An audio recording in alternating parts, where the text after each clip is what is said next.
பெரிய பொல்லாத ட்ரெஸ் காலகாலத்திலே வந்து எழுப்பேற்றதுக்கு வந்துச்சுங்க.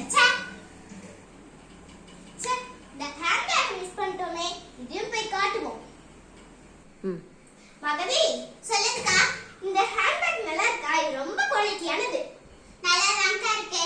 இந்த ட்ரெஸ்க்கு செட் ஆகுதா? நல்லா தான் இருக்கு, செட் ஆகும்.